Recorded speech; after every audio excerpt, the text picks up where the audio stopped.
And the same is true for every entrepreneur, business, creative, has to be mindful of where I'm at and the season of life I'm in.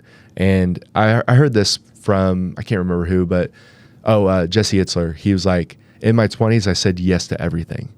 In my 30s, I started to delineate what I was going to say yes to and what I was going to say no to. In my 40s and 50s, I say no to a lot more than I say yes.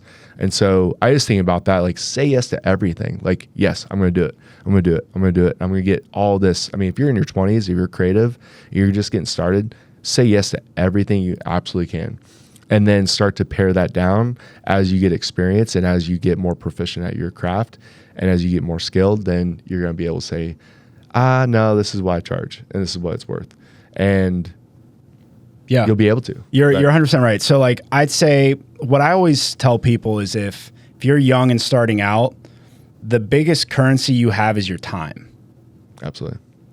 So when you know, hey, I want to build a portfolio. Hey, I don't have these assets yet. Hey, I don't really have anything to show a competition to get hired on that. That's when you can volunteer and be on a team and all that kind of stuff and sacrifice some of that. And it's not you're doing it free forever. Like you should always position yourself as like, hey, just so you know, like I'm doing this for free now so I can build up my portfolio. I want to help you guys out. You guys are going to help me by providing the portfolio. And then that's when you enter into that free to fee, right? So, not to get too personal, we might as well just put it on the table here. I created assets for free. Yep. Back in, what was that, 2 years ago? Yeah. 2 years ago, right?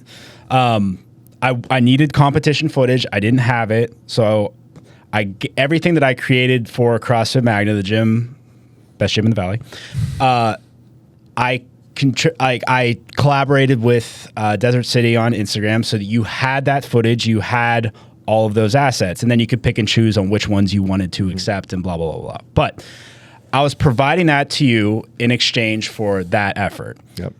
Fast forward, 6 months later, we have, not even 6 months, I think it was like 3 months later, we have the conversation of, hey, we want to switch to an all local Arizona, basically Arizona, it is an Arizona only crew.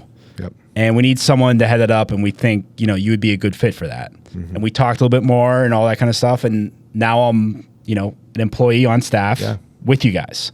So you take a short-term sacrifice now with that long-term vision in mind. Yep. It could be a great success. Now, I'm not saying that's the perfect scenario for everybody.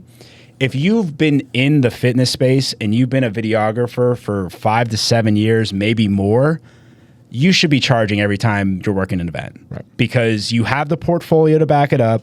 You have the work samples. You're well connected in whatever community that you operate in, all of those things. Like, you should charge for your services. So that's the two spectrums. Just flat out, like, if you're young and upcoming, volunteer.